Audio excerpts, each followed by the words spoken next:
Quva tumanida har payshanba an'anaviy tarzda o'tkazib kelinayotgan Yoshlar kuni bu gal ham mazmunli va samarali uchrashuvlarga boy bo'ldi.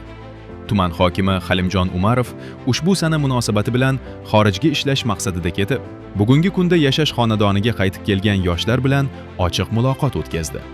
Uchrashuv davomida yoshlar o'zlarini qiziqtirayotgan masalalar, duch kelayotgan muammolar hamda kelgusi rejalari haqida fikr bildirishdi.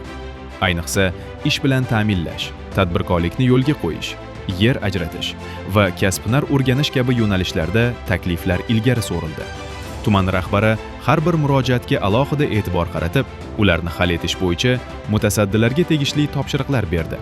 Shuningdek, yoshlarning tashabbuslarini qo'llab-quvvatlash, ularni daromadli faoliyatga yo'naltirish hamda hayotda o'z o'rnini topishi uchun barcha imkoniyatlar yaratilishi ta'kidlandi.